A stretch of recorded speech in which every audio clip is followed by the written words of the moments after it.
Hello, ladies and gentlemen, boys and girls, college football fans across the nation and around the world. This is Tim May with the Tim May Podcast. And as usual, now I can say that with some authority, as usual, joining me in the cockpit of this magnificent airplane for yet another episode is co-pilot, but a guy I trust the controls with. Awesome. You know him as Austin Ward. Austin Ward, welcome to the Tim May Podcast. Good to be back. We're finally back in that weekly routine of in the season, in a rhythm, in a flow, and now we just need Ohio State to find their own. Well, you know what? We're going to quickly jump to V1 and rotate on this flight because it's time to get into the air and get a few things sorted out, including I have a guest again this week, Bryant Browning, former Ohio State offensive lineman of some plume, played a little bit in the NFL, now has a burgeoning, as I call it, a burgeoning barbecue empire with Chimdi Chekwa, a former teammate, and former Buckeye, former Ohio State football player. They're always Buckeyes. But bottom line is I'm going to get into a conversation with him where we discuss the offensive line play a lot and a lot of other things about the way Ohio State played on Saturday, sort of the,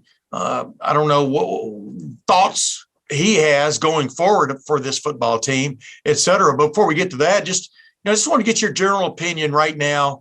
The jury is clearly out. I think it even reflects in the polls right now. Ohio State gets a 21-point win, over a winless team, a team that's better than I think a lot of people think. We talked about that in our rapid react on Saturday after that game. Nevertheless, 41-20 win over a team, and either stood pat or even dropped in the coaches poll to 12th or number 10 in the AP poll. But that just tells you, going back to my original thought there, the jury is out on this team for sure at the moment, right? Yeah, and it's nice now to have about 48 hours or so to think about what we saw. I mean, leaving the Horseshoe on Saturday and what we were talking about in rapid reaction with you and Spencer and Berm. I mean, that was. I guess I've just been really confused about what I've seen. Yeah, you were a little bummed is the right term, because it's like I think but it's not. It's no, not bummed. Not bummed as in, it was more of you haven't really seen what you thought you were going to see to this point. Yeah. I mean, that was by my standards being bummed out. And I don't usually get that way because I love what I do. Yeah.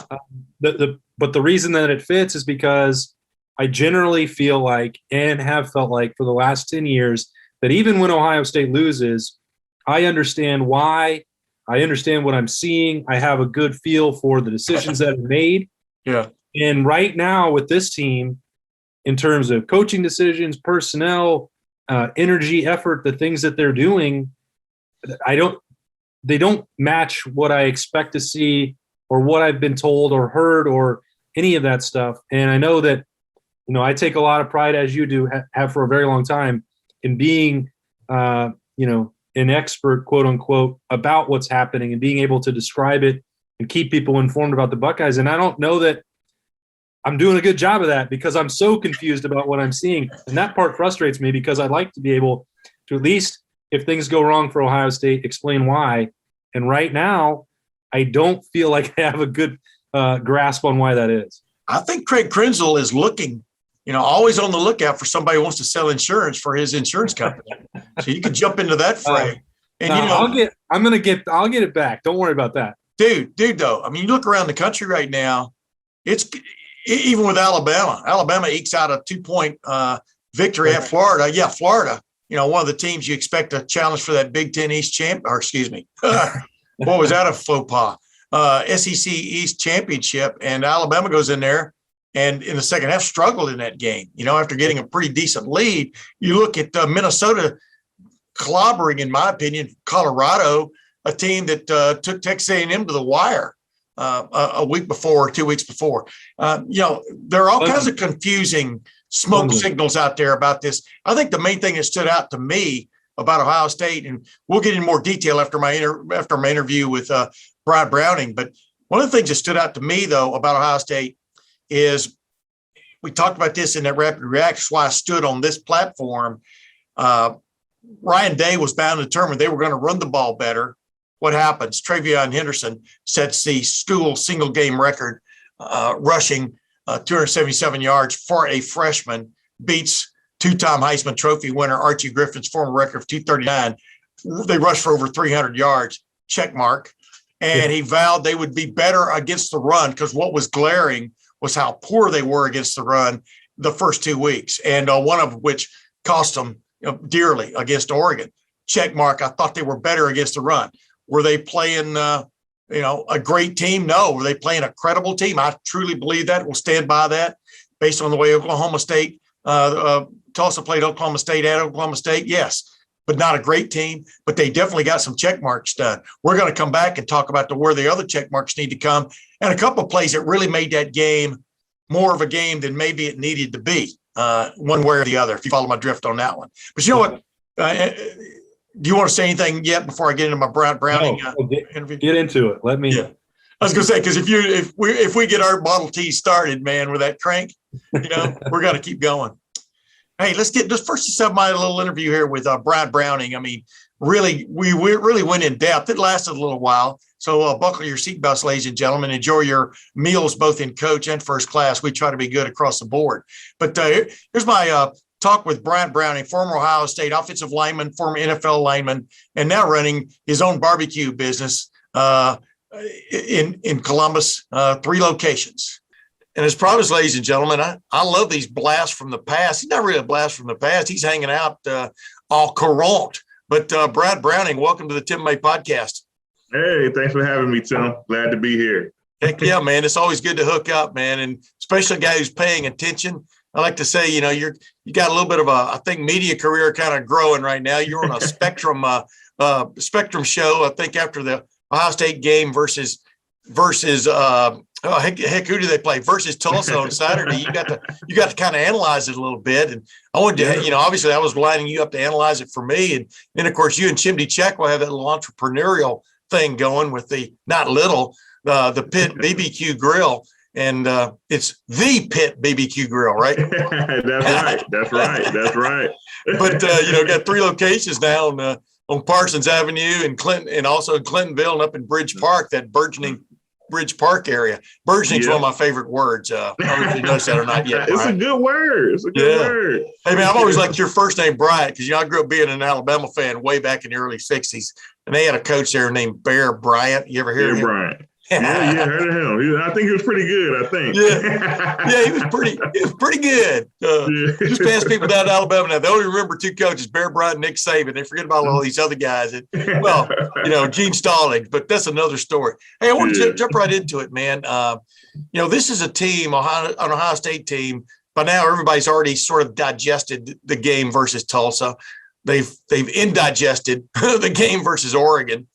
What's just your just an immediate take on where this team, I'm kind of filling in the blanks for you before you start talking, but it's obviously still a very young team, first year starting quarterback. He's only played 3 games so far.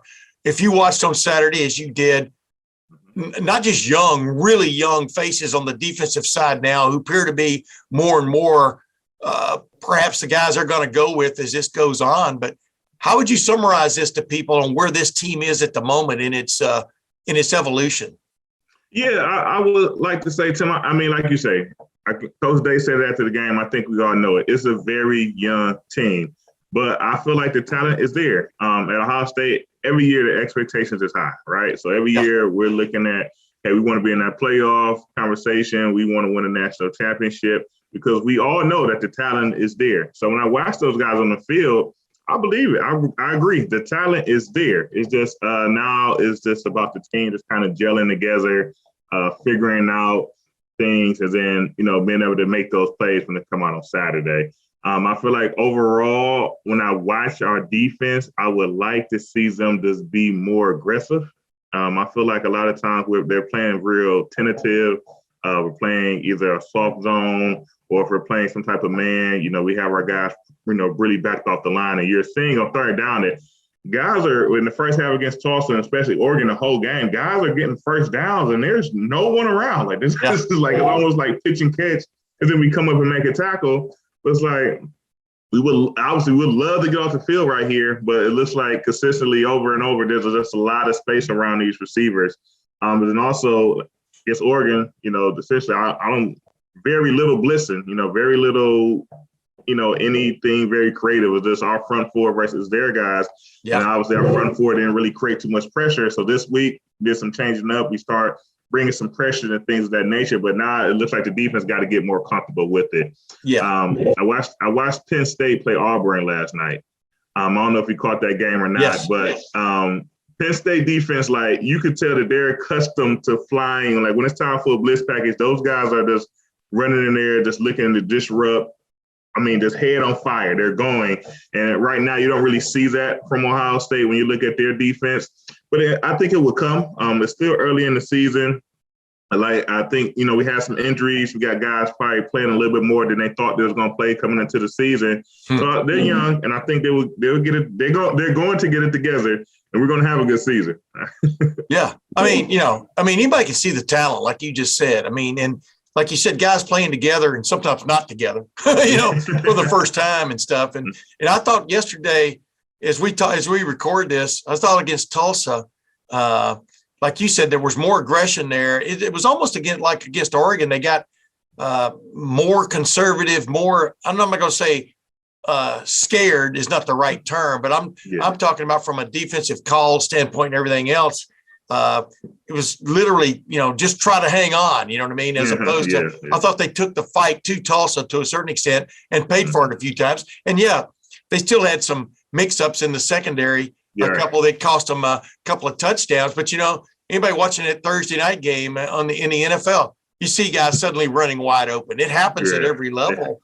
But I agree. I think there was more aggression against Tulsa, and I think it's only going to ramp up.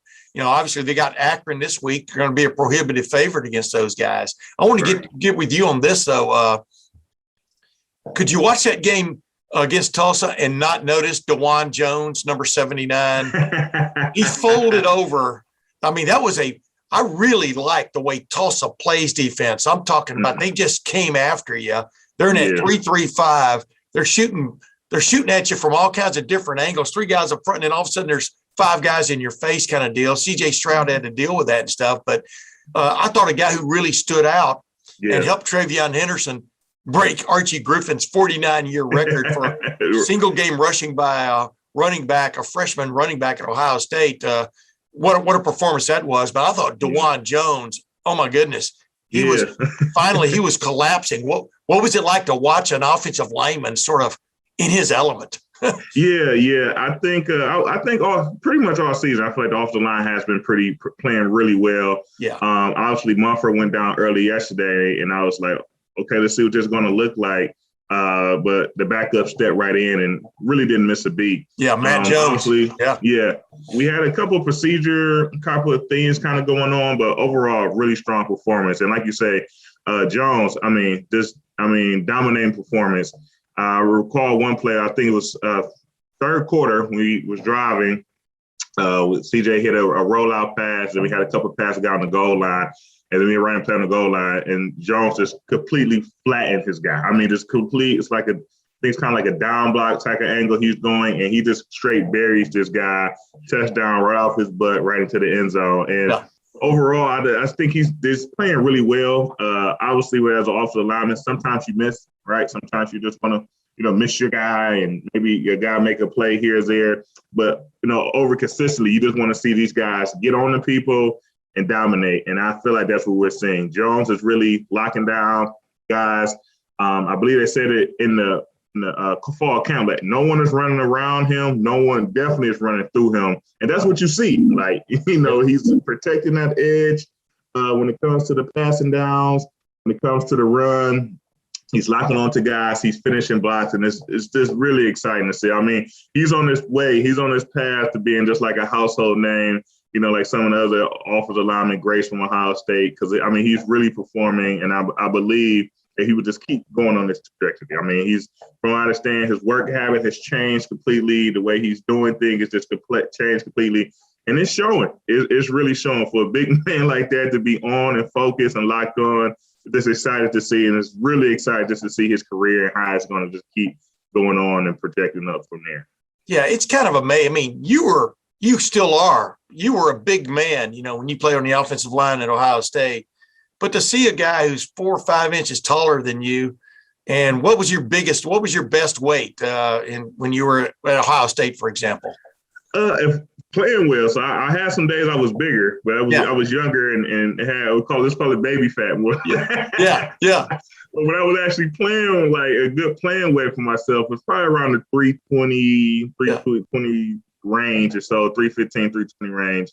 But I know with Jones, I mean, I think he's out there when he's probably like 370. in the 70, 6'9", the guy that could just move like that. I don't think I could move like that on my best day. The way he moves at 6'9", 370. So, I mean, it's really impressive to see when you just look at his physique, the muscle that he carries at that size, and the way he moves is like I say, it's just really exciting. Yeah, it is hard. I would think it's hard for you to believe that you would be a peewee next to that guy. You know what I mean? Because you are a big man by any measure. You're a big man. But that's what I want to get to.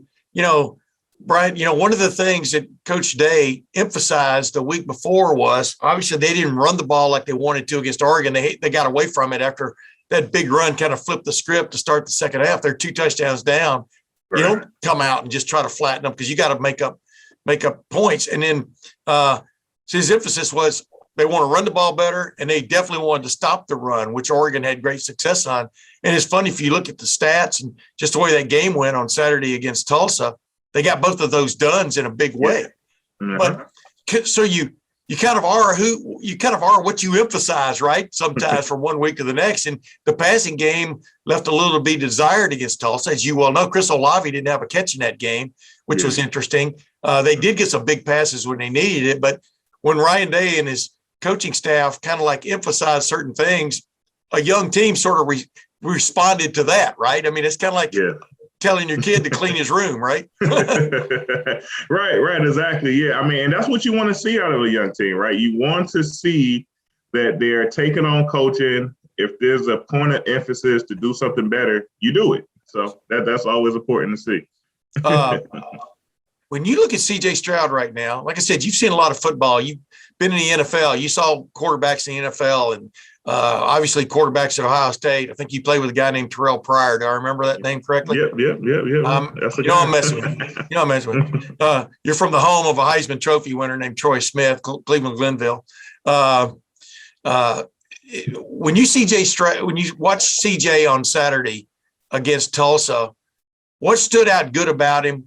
Well, what were you concerned with? I mean, give me a couple of answers there in one, if you follow my drift. Yeah, sure.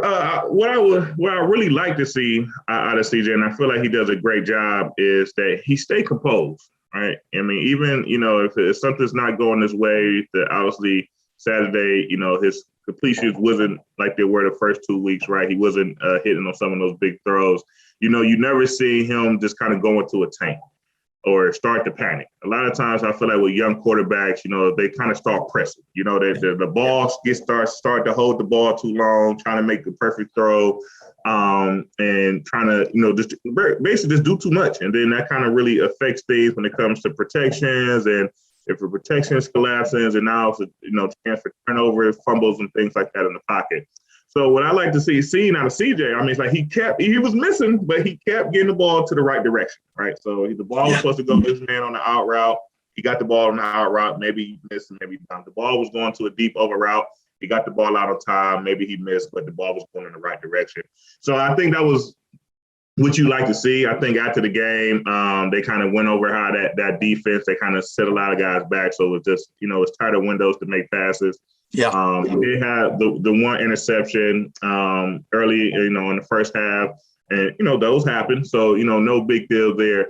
I think overall, though, when you kind of look at the picture, I guess you would like to see him be more accurate. When you start looking at balls that are high or incomplete in the middle, we know against a better defense, those could come to tip balls, and the tip ball is an easy interception when it comes to safety. So obviously, as a quarterback, you want him to protect the ball. You want to be able to control the offense, and how, like old coaches say, you want to end each drive with a kick, right? You want to end each drive with a punt, field goal, extra point, end the drive with a kick.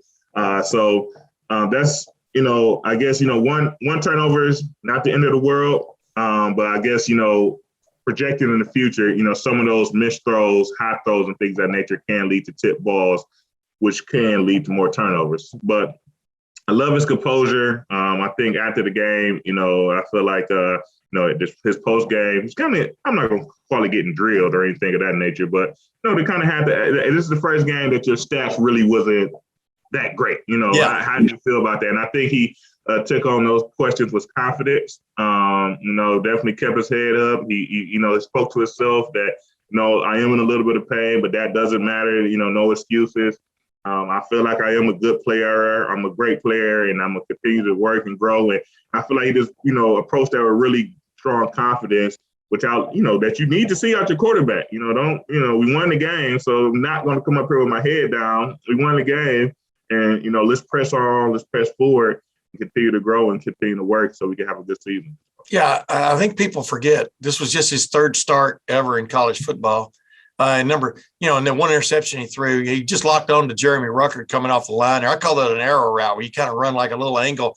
Basically, you're running toward the pylon, from the right side of the field to the pylon. And, I'm sure they've got a clever name for that. But I call it arrow just because it looks like an arrow. But he was bound and determined just to throw that no matter what he saw, and that, sometimes, you get fixated on a deal that's worked really well in practice. But, they had a hanging, as the old saying goes, they had a hanging Chad out there that probably should have seen, but he threw it anyway. And you learn, but those are lessons you got to endure with a first-time starting quarterback. I mean, that's just, and you're right. And there's something definitely going on with his shoulder on his throwing arm.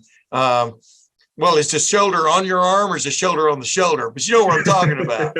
There's definitely something going on with his shoulder on his throwing arm. And he's, clearly he's been wild high a few times, especially early in games. But he did settle down and throw, I think, some pretty good passes, especially late in that game. And the touchdown pass to Garrett Wilson, the pass he threw to Chris Olave, that got called back. Called back, right. It's hard to believe, isn't it hard to believe, Bryant, that officially Chris Olave had no catches on Saturday, and they still scored. Yeah, they still scored 34 points with the offense. Of course, the defense had the run back by Kim Martinez, but I don't know. I don't know if that's a good thing or bad thing to show that you can score 34 points and Chris Olave not catch a pass. What's your take on that? Well, I think before the season, I believe, we everybody know that our wide receiver core group was probably the most talented wide receiver core group. I'm not ever a nation, it's a pretty, it's a pretty talented bunch. So I feel like when things like that happen, it's just like, well, today's not your day, but, we're going to continue to score because we got other good guys. So I feel like Coach Day, he doesn't have to make sure that Chris is in this spot and this lineup for this position so we could throw the ball here. He could just pit his guys out there and know that he has a good player in each slot that could actually make a play. So it's going to be days that guys don't have catches and things of that nature. I feel like if you're really studying the game for a wide receiver, sometimes the stats are not there, but if a guy's open, the guy's open. So we know that, Chris, he's going to get open. That's his talent, that's his skill set, that's his niche for the game. So some days he goes out, he doesn't get a catch, but I don't think that was going to, first of all, I don't think he'll have his head down, because first off, we won the game and we scored points, and he's an older guy. He understands, but as a younger guy, he used to make catches when some of the older guys that was going on in the draft didn't have such a big game. So I'm sure he understands. I'm sure there's no gripe on his end regarding things. I'm sure when it comes to the coaches, same thing. Hey, we missed a couple. We had, Chris had a drop going into the red zone. No big deal. As an offense, we still move forward to obviously yesterday was Henderson Day when it came to rushing. So I think when you score 34 points against anybody, you give yourself a really good chance to win the game. So for Chris not to have a catch, obviously as fans of him, we kind of like, oh, well, we'd love to see, Chris catch another one or have one of another spectacular touchdown catches that he has. But I think as a team, it doesn't really affect anyone. You just kind of, hey, it just Wolf of the Woods this Saturday. We won the game. Let's continue to go on and get ready. Well, Akron this week, so you get ready for Akron, and maybe you'll catch a couple against Akron. So. He might catch a couple of. The bottom line is Tulsa coaches too, right? I mean, they saw him catch 12 passes against Oregon. If you're going to take away one thing, you make it difficult for that guy, all right, go to your B, C, and D guys. I mean, if you think you're so high and mighty, so deep in that wide receiver room. And of course, Ohio State eventually did that. And like you said, I think Chris, I'm just trying to remember in my head. I think he was only targeted maybe 3 times in that game. So that sounds about right. Yeah. Not too many balls went his way. Yeah. Hey, I want to ask you this though, as you're watching, for example, I got into a little bit of a, argument's not the right term. I thought Tulsa was pretty good, not great, but I thought I thought this was a great test for an Ohio State team coming off of the game it had the week before against Oregon, because Tulsa was multifaceted offensively, the things they tried to do. Mm-hmm. So boom, there's your test for your defense. And then and then defensively by Tulsa, lined up in that 3-3-5, but they were, as I said earlier, they're shooting bullets at CJ Stroud from all over the place. They'd have 3 guys down, but suddenly there's 5 guys rushing, and coming from all different directions. But also a good test for that offensive line, right? To pick that kind of stuff up. I mean, that was a worthy opponent. I mean, this was not a pushover kind of game, right? You agree, right? Yeah, I definitely agree. I believe, I'm not sure, but I'm pretty sure they said Tulsa made it to their conference championship game last year. You could tell that their quarterback definitely is a player, right? He has experience. You can see that he sees the field well. He gets the ball to open guys. Pretty accurate thrower before we got him moved. I mean, he, pretty accurate when he's just sitting in the pocket and he had a clean pocket. Now I feel like overall in defense, we did, pretty much, stop their running game early, and that kind of forced them to be a little bit more one-dimensional. But Tulsa definitely you could see that they have the guys, like, they didn't have a really, I didn't see anyone that was like superstar. That was just like disappear, like he get the ball and he just gone type of guy. But they had a bunch of guys that knew how to play football. You could tell that they knew their spacing well. Yeah. They knew how to get open in the zone. And they also had some bunches where they could kind of rub some rubs off of each other and get themselves in some space. Yeah. So you saw all that kind of stuff from them. So Tulsa was definitely not a pushover. I think once again, an Ohio State fan, we figure, we're supposed to score 40. Our defense is to hold them to 10. Type of deals, type of games. But Tulsa, they came to play. You can tell that they planned for the game. They had a plan for it, and they stuck to it. And that it was a good plan. It was a solid plan. I think, especially with us stopping the run, I feel like that hindered them. They kept trying. They kept trying to go with it to see if they could kind of, get something going there. And we did a great job at stopping it, like I say, making them one-dimensional. But they definitely had some guys. When you run a defense like that, you don't see it on a weekly basis. I think that's probably why they run it, because most teams are not going to see this on a weekly basis. So when we practice what we do here, when it comes to the game, there's a good chance that the game speed of this will kind of shake things up and kind of mix things up for the offensive line and their coverages, and we can kind of, be able to disrupt the quarterback.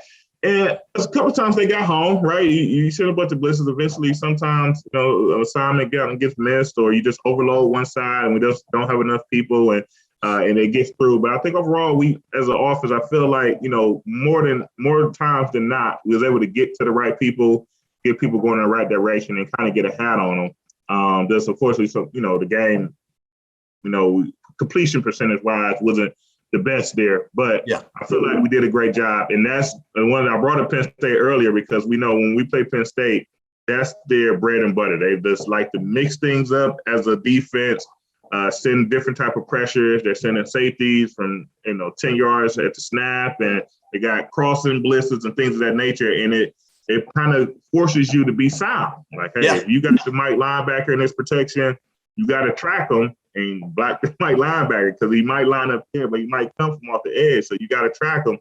So it's definitely a good test to start getting ready for some of this, for a Big Ten run here, to make sure that we're ready.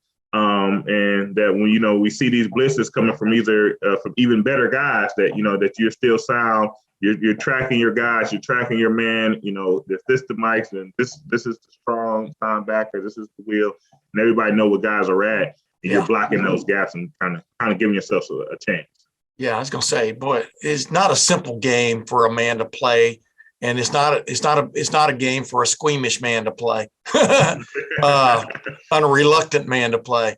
real quickly before we get going, before we go, TreVeyon Henderson, number 32, Jim Brown's number, breaks Archie Griffin's record, resoundingly breaks his record. Has a couple of breakaway runs that are pretty crazy.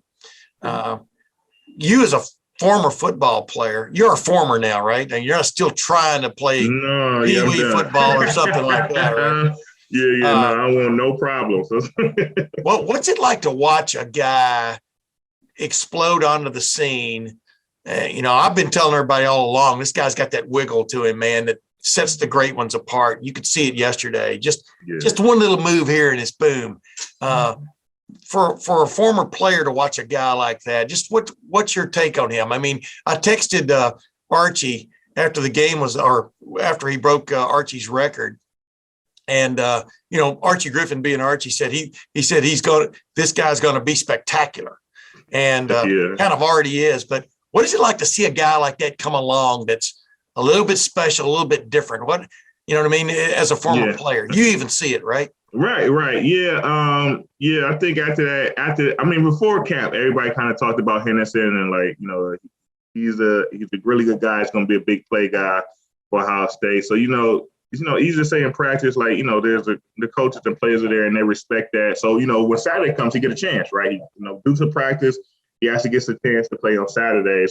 And against Minnesota, he had the screen pass. He took that the distance and another great run. But essentially, he just kind of had to run straight, though. There was a lot of space when he got it, and he just got to show his speed, and he was able to make that break, that big play. Yeah. But this Saturday, he actually had the rushing, right?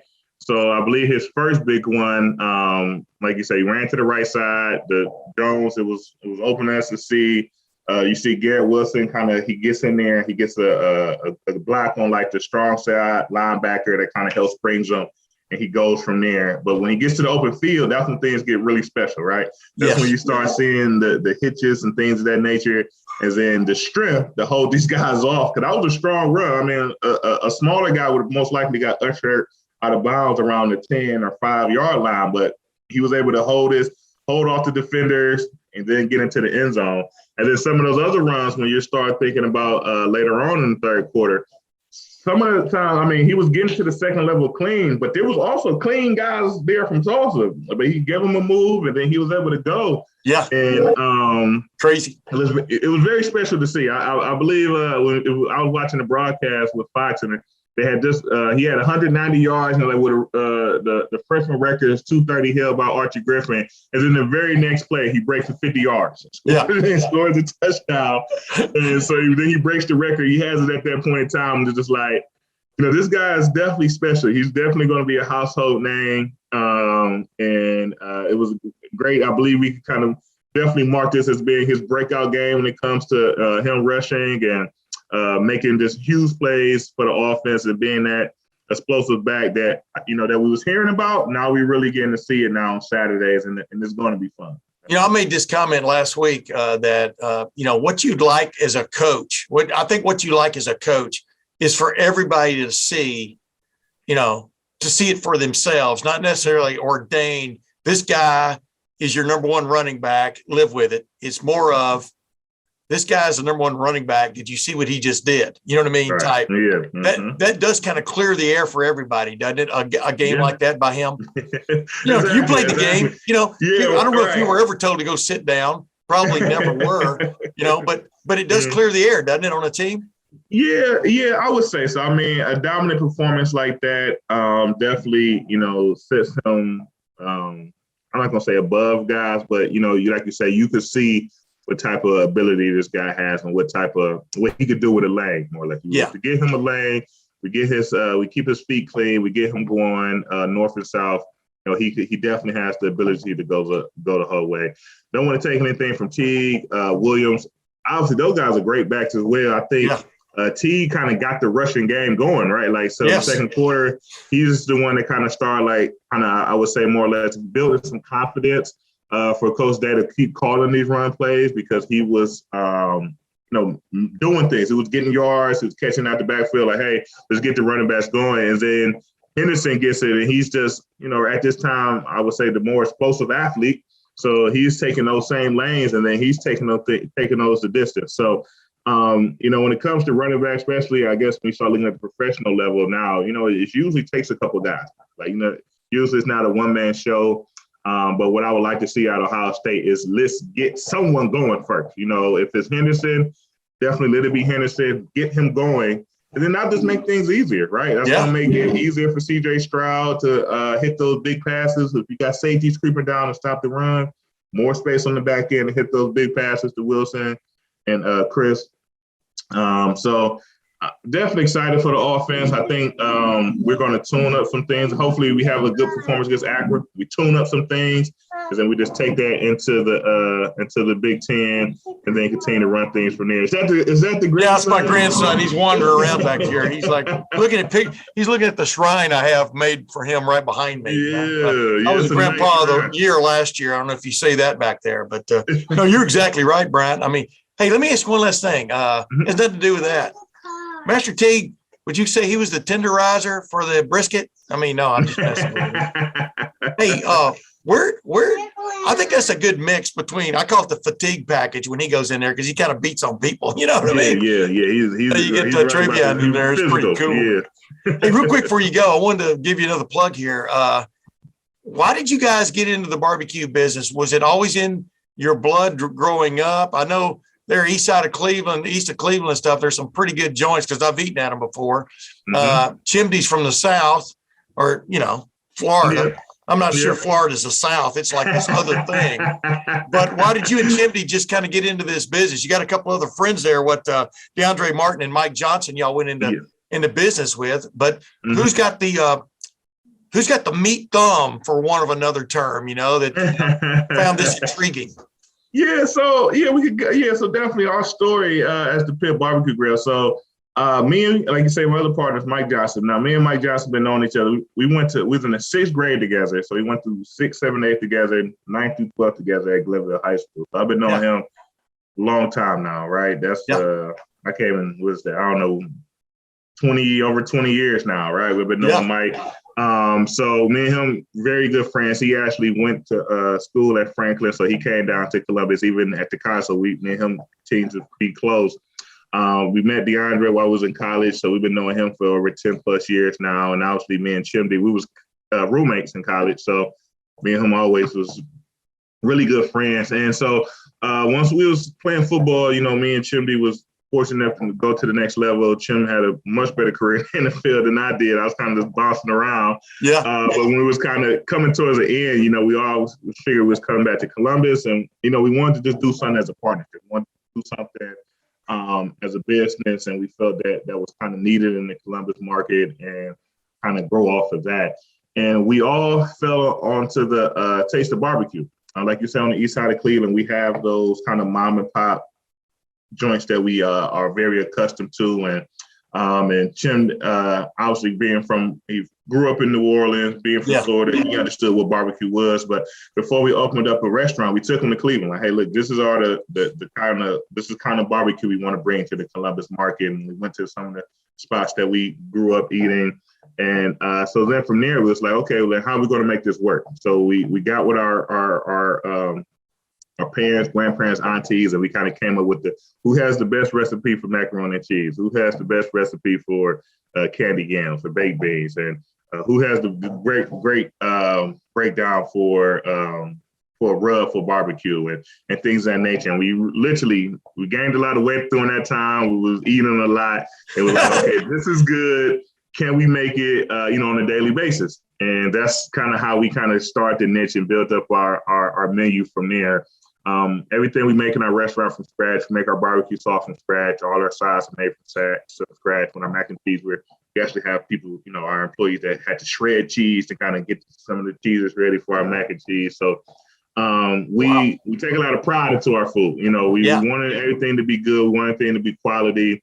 And we feel like we're doing that. I think most people when they eat our food, you can taste our quality is there. It's not just, when it comes to some people in that size, like you could buy that stuff. You can buy it out of a can, is what you're saying, and that you just heat up and you serve it to people. But we kind of go through the process of actually trying to make things right, because we want to. First off, the food was handed down to us in love. For, like I say, from grandparents and aunts and moms and everyone of that nature.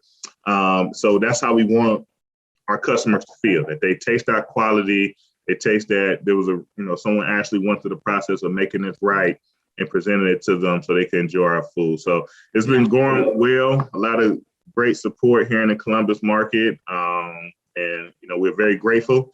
And especially actually this past couple year with everything that's going on with pandemic, everything, we've been getting a lot of love and support. So we're very grateful and hope to continue to grow in the Columbus market. Yeah. There's nothing like being in business for yourself. And then there's nothing like being in business for yourself. It's something you really love, right? I mean, that's the cool thing. And by the way, your greens and cornbread, I mean, I grew up in East Texas. Well, I was born and raised in Alabama, and then we moved to East Texas. And, there's a barbecue joint on almost every corner in the town I grew up in. Brisket. I'm a connoisseur of brisket. I think y'all's brisket is excellent. I had it once. I'm going to have it a lot more. It's not, you're not really just right around the corner from me. You know what I mean? But I've gotten there. And, but the greens and cornbread, that's what keeps me coming back. And will keep me coming back. But it's just cool, just to see some guys rise and find another way after football is over, to keep competing, because it is restaurant business is more competitive than the NFL. Am I right about that? Yeah. I mean, it's definitely. Especially in the Columbus. I mean, there's just a lot of great places to eat. Yeah. Especially when you start looking at from neighborhood to neighborhood or suburb to suburb, or just a lot of great places to eat. We have great malls that have great restaurants, and you got these little pockets where you have great food and things of that nature, and you got your pockets off downtown and short north and all that kind of stuff. So it's definitely a competitive market, but I think we're up for the challenge. Like I said, I put my food up next to anybody's food. So if you got mac and cheese, I put my mac and cheese up against anybody's mac and cheese. I think our quality is there, the flavor is there. So for the people out there, if you're watching this, come check us out. I know I'm biased, but come check us out, and I stand by our food, and come enjoy it with us. Hey, all I know is, man, it's good that you named it. Y'all named the place after you, BBQ, instead of CCQ, like Chimney Checker. Everybody be going, what the heck is CCQ? Bryant Browning Q, man. That's what it is. Hey, Bryant, man, thanks for joining the Tim May podcast, man. I appreciate having you on, man. We're going to do it some more, right? All right. Yeah, for sure. This was fun. Thanks for having me. And folks, check him out on Spectrum, man, on some of these post-game shows. It's excellent. It's going to get even better. I mean, I just love you guys who kind of keep your, it's funny about Ohio State football is a lot of guys show up and they play and they leave town and maybe try themselves in the NFL, but they end up back in the Columbus area or stay in this, or keep their roots. They grow some roots while they're here, right? And you did, Chimney, y'all grew roots here. What is the attraction of the Columbus area? It's just great people. I feel like if you start off any conversation with that you was a Buckeye, I think that at least sparks somebody's attention a little bit. Yeah. Because it's just great people. I mean, we everyone around here wants to see people do well. They can help you in any way. They're more than willing to do that and help you with anything else. And if you ask for it and they know it, they they share it with you from there. It's a great area, a growing area. Obviously, we all love Ohio State football and the university and being close to that and kind of still being able to come together. And when the season kicks off, a lot of guys are coming back to town, then you can, see these guys and, just kind of reflect on the times that you spent together and what we used to do when we was playing and how we used to get ready for a game, or laugh about the coaches, something that Coach Tressler used to say, or something Coach Haycock or Coach Bowles used to say, things of that nature. So it's just always a great time. I think the guys that has come back here after school, or like I say, leaving the city, I think we all. I have heard no one say they moved to Columbus and what, this is not working out for me. I'm about to move elsewhere, or go back to their home. Everybody comes because it's just love, and you kind of really feel that when you're around in different communities or wherever you at, or it's just love and ton of support. So I think we all love it here. Columbus is a great city, and I think we all see the potential in the city and how it continues to grow in the right way. And Yeah. I was Columbus going home to say, now.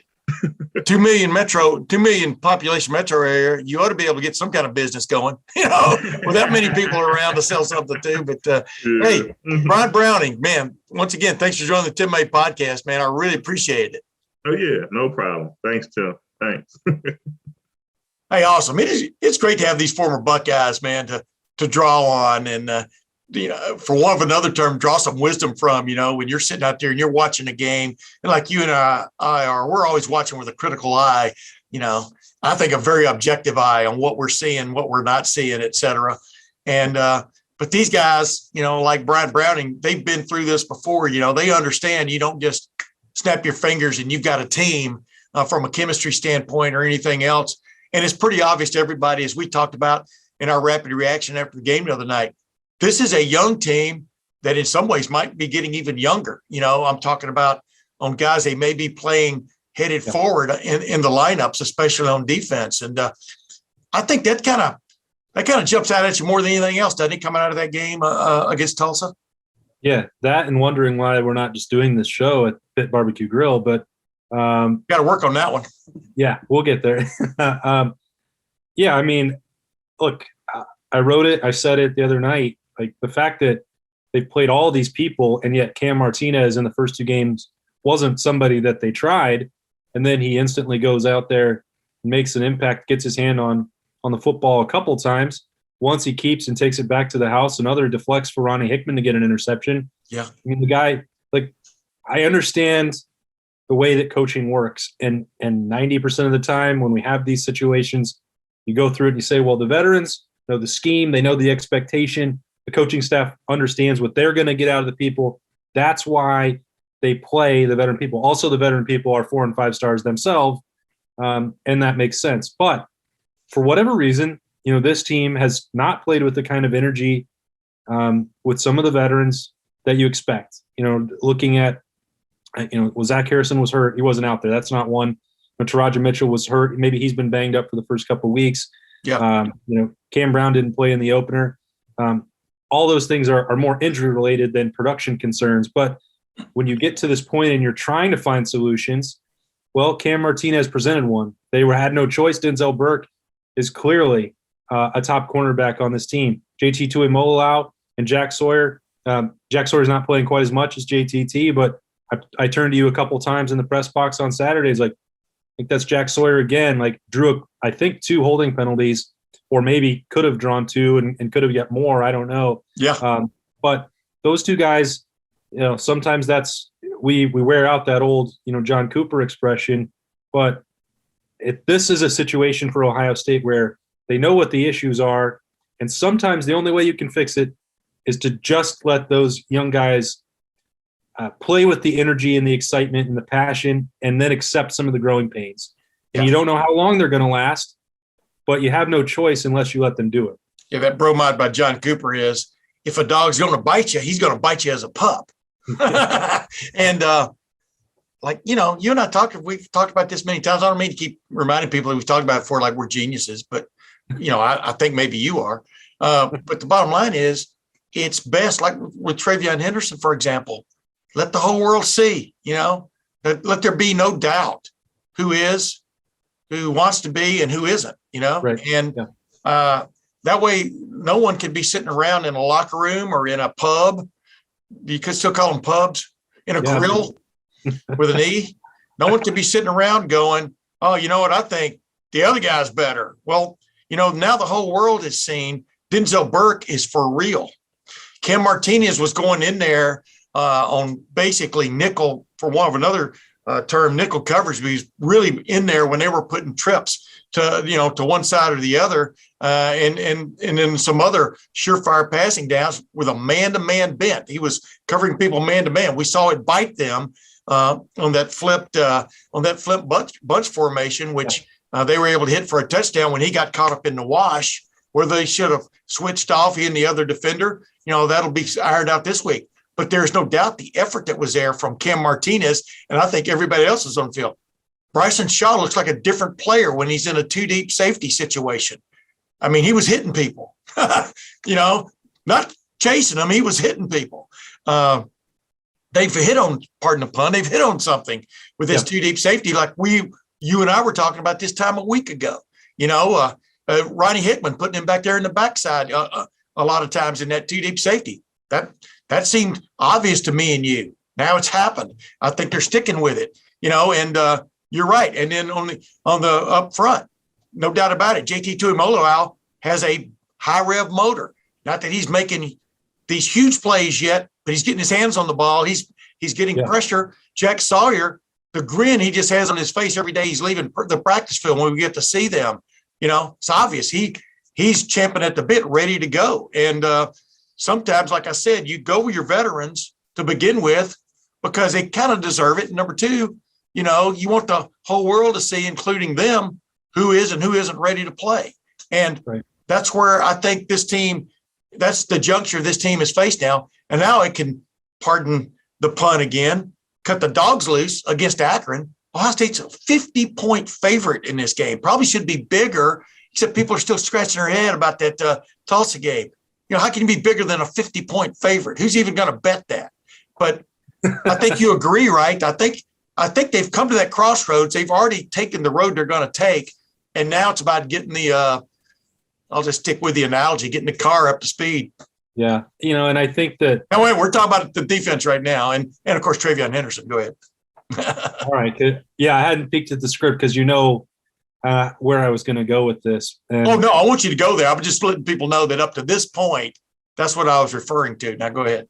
And if you're thinking about Ohio State covering 53, 55, whatever the number winds up being, you're banking on them being able to throw the football. And this, when it comes to a decision-making process, quarterback is different than the rest of the roster, and I fully understand that. And I get any hesitation that Ryan Day may have about opening up the opportunity to sit in that pub or at the grill or in the locker room and say, wow, I was really impressed with Kyle McCord. Maybe they got that decision wrong. Well, wait a minute, they might be sitting to Ohio Union doing that. Now go ahead. Anywhere. And I understand that fully, and that you treat the quarterback position differently, especially when you're trying to manage, now 4 of them being very talented in one room. But this is not a matter of C.J. Stroud's production.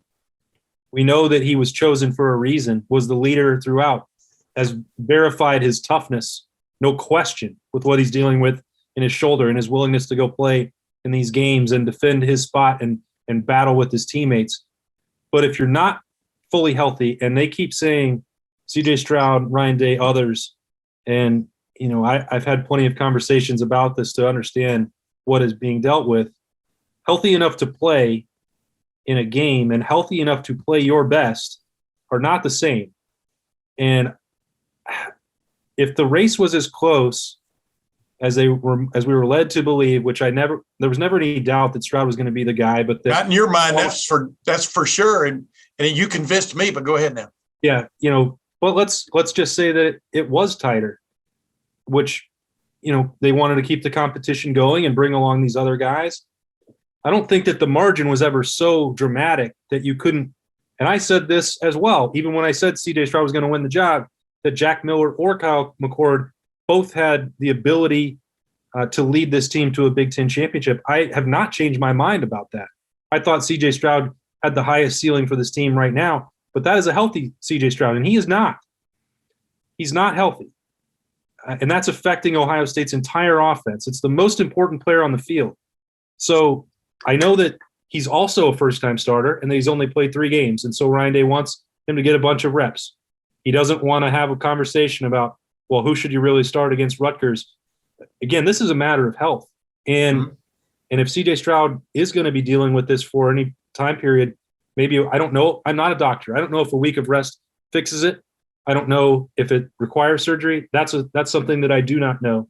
But I can't see how it's helping Ohio State now or in the long term for this season to not have had Kyle McCord take a single snap through 3 games. I think he has to play against Akron. I don't know if he has to start against Akron or play the entire game, but something has to be different to help this team in the long run, because they could win with you or I throwing the football against Akron. That's not an issue. But the reps here on Saturday do matter, in my opinion. You know what? In the day, I was pretty damn accurate. Couldn't throw the I know ball more you than still about are. couldn't You throw the still ball are. more than about 40 or 45 yards, but I was pretty damn accurate. PDA. Number two, this is what bugs me about this whole question about CJ Stroud and that right shoulder is he looks wild high. He looks, and all of a sudden he puts balls right on the money. He throws the ball deep, right on the money. You know what I'm talking about? I mean, yeah, that ball to Chris Olave down the middle, I'm not sure what happened there. It looked to me like he threw a post cut and Chris Olave just kept bending the route.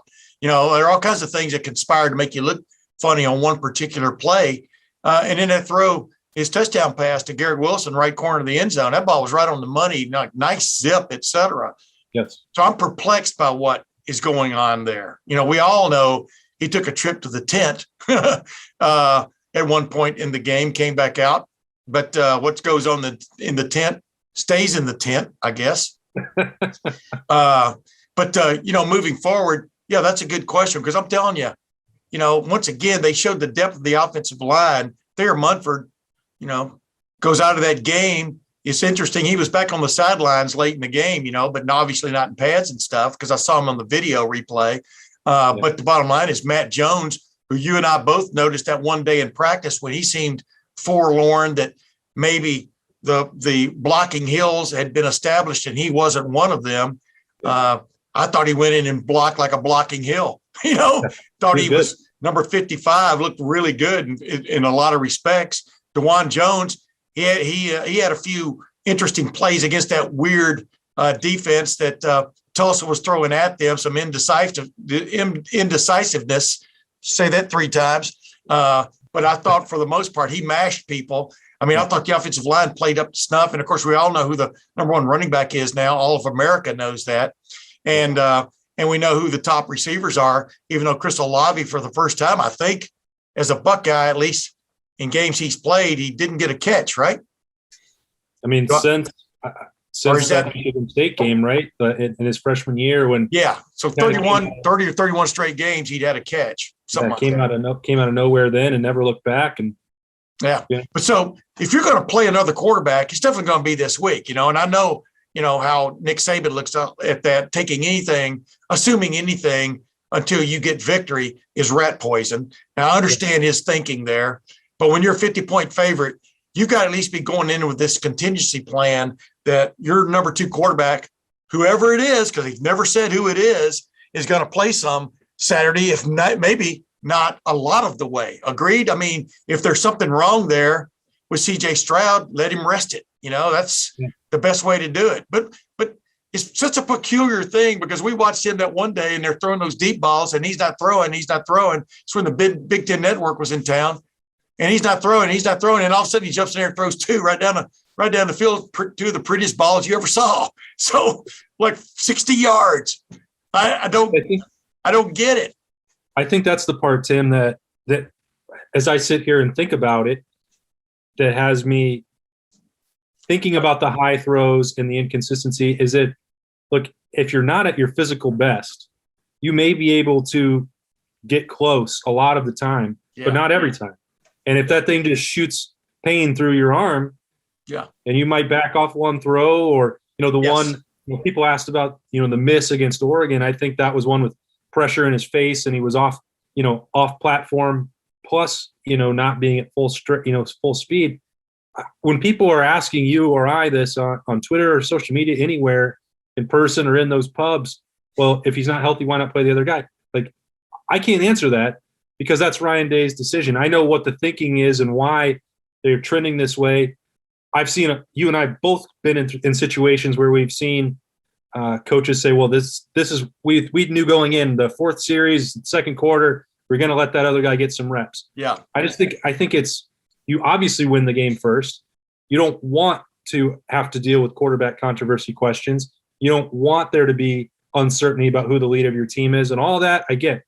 But we've also seen other talented quarterbacks, young quarterbacks, and coaches say, well, the reps are important and the future. So you can't say throughout spring, throughout the offseason, throughout training camp, remember 2014, needed all 3 quarterbacks.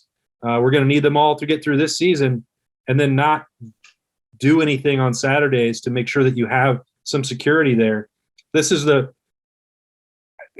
I've known Ryan Day now long enough to, see how this all works and understand the way his mind processes these things about as well as anybody from the outside can. I'm not in it, but this is the first time that I look at it, and the decision he's making with the quarterbacks doesn't quite mesh with the explanations that he's been given, or why he's talking about it. And I think this week something's got to be different.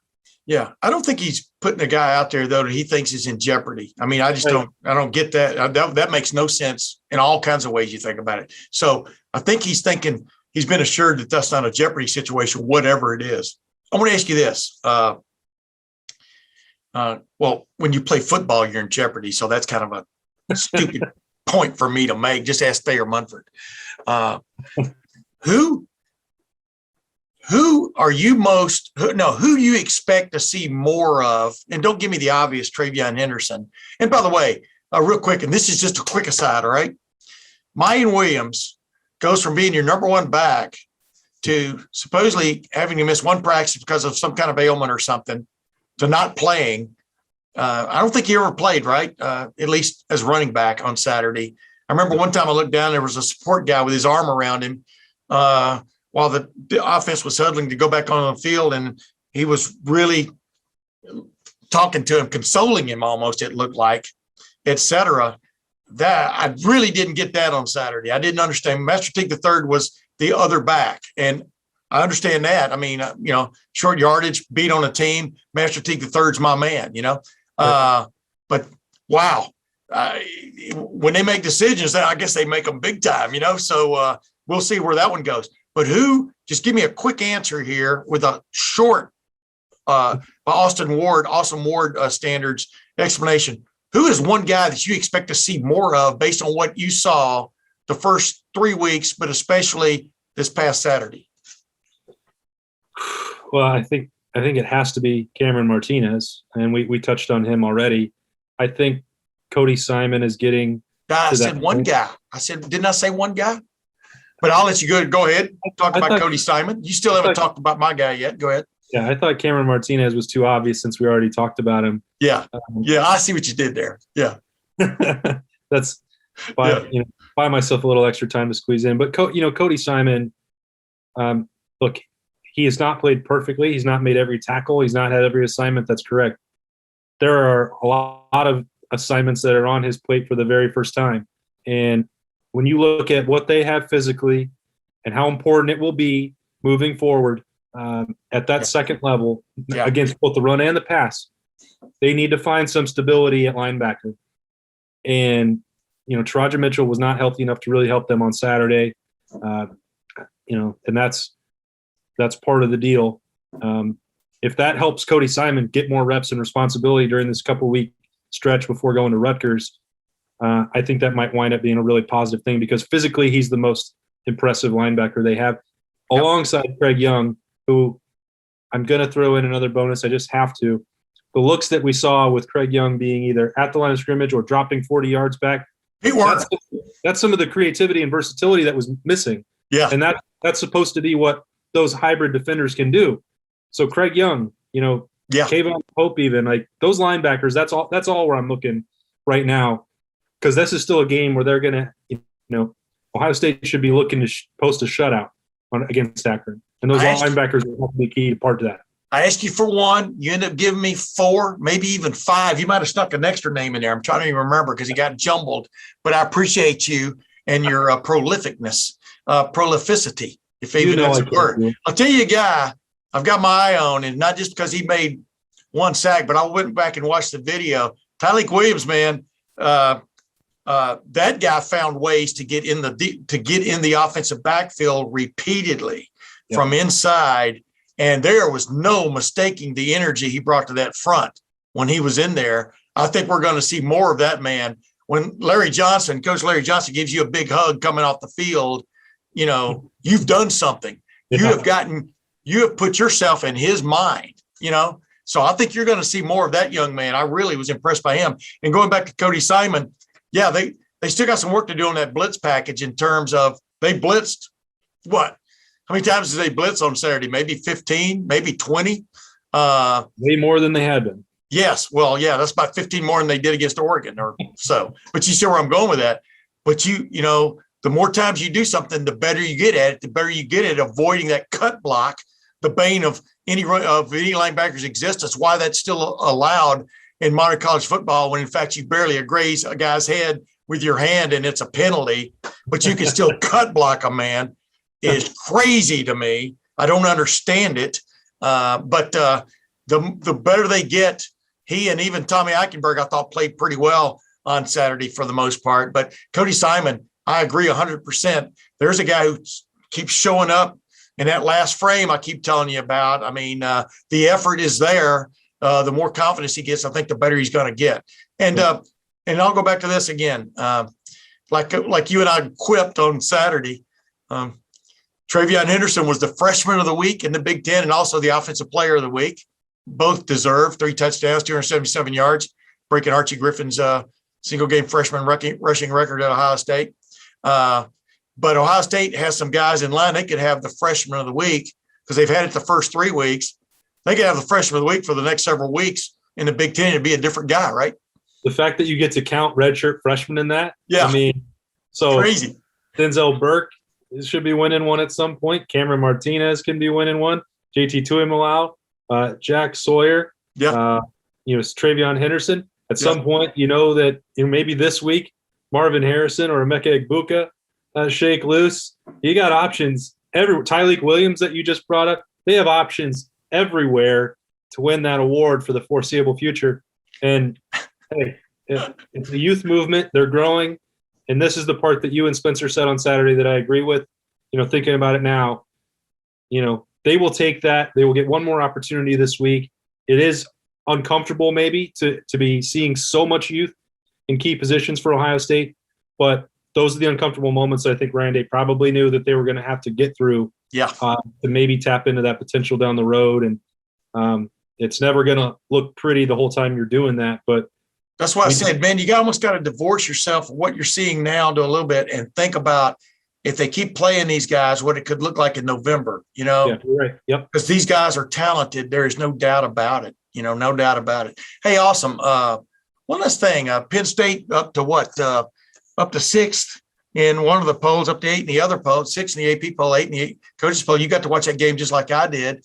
They've had 2 impressive wins, in my opinion, at Wisconsin to open the season. As ugly as it was, they still won the game. And then against Auburn, that was kind of ugly in its own right, but they scored enough points to beat a team from the vaunted SEC West. You got to admit they're a little bit of Michigan State's not a surprise to me because they revamped their whole team. It's like, it's like they went to the waiver wire and picked up all these guys that can still play football. But those are probably the 2 biggest surprises in the Big Ten this year, aren't they? Up to this point. Yeah, I would say so. I mean, Iowa is far more dangerous than I expected that they would be. Now you're prone when you play their style of football to getting into some ugly rock fights that hurt you. So we'll see how long that's sustainable for them. It's been amusing a little bit to listen to the way Penn State's offense is talked about and this Mike Yurcich impact when that's still an offense that I don't think really should scare anybody with limitations at quarterback, in my opinion. But these are the games, Wisconsin and Auburn, the way that they were played, that James Franklin typically finds a way to throw away with his own in-game coaching. And that hasn't happened. So if I'm going to be critical of that, then I'm going to be fair and say he's done a good job managing that to this point. And I would like nothing more than late October for the horseshoe to be rocking.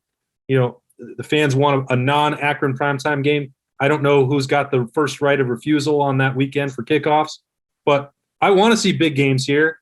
I don't like it when the atmosphere is sucked out of the horseshoe and, I'm wandering around confused about what I saw for rapid reaction, all that. I want to see big games. I missed it. I want to have some fun. Yeah, you had that post-apocalyptic look about you when we were doing that rapid reaction the other night. You're exactly right. I'm okay now. I'm okay. Dude, it is crazy to think that if this week's crowd follows last week's crowd, how few people might be there, except I think the heat had a little bit to do with it, but it's nuts where they've gone with their ticket plans and everything that has turned so many people or soured so many people in one form or fashion, who then also have the built-in excuse of the heat and the pandemic or the COVID-19 situation. They've got some work to do on the administrative side. And I told you, and I've told other people who would be involved in the ticketing process, I say, you have your plan, you know what the revenue is you want. You got to scrap that this week. Yeah. You say, if you've never been to the Horseshoe before because of this problem, that problem, the expense, $20, $10, I don't know. Yeah. Make it Buckeye Nation. It's Gene Smith should be saying, we need you back. We understand that we've been through COVID. We had issues with week 1. It was hot last week. We lost the Oregon game. We need the home field advantage. Maybe you could throw an oops in there also. You know what I mean? Oops. Yeah. Oops covers a lot of stuff. Yeah. Just think how far that would go. I mean, otherwise, why else would you want to go see, this game at 7:30 when they're 55-point favorites? Like, I don't know, man. That Roman Coliseum was packed every time they opened it, I think. You know what I'm saying? And the fix was in on that one, but I digress. They weren't playing highlight. Maybe they were playing highlight. Hey, awesome. We got to go, man. I appreciate it. You know that, brother. Hope things are well with you, as this goes on. We all have things we're dealing with. By the way, we're Eagles Dare, our new scramble team. We won on Sunday at this past Sunday at Safari. So yeah, we're on a roll, and man, watch out for the next great performer on the long driving circuit, Jake Ballard. I'm going to be his manager sponsor kind of dude, or manager director of personnel. What was the number on Sunday? I think we ended up minus 14, I think, or minus 12, but we had like 3 Eagles when they mattered most, including a chip in by me that just happened to go in the hole. You know what I'm saying? You said your short game's on fire right now. Yeah. En fuego, I think, was the exact term I used. But anyway. But until next week, ladies and gentlemen, for Awesome Ward, this is Tim May Podcast. We will see you then.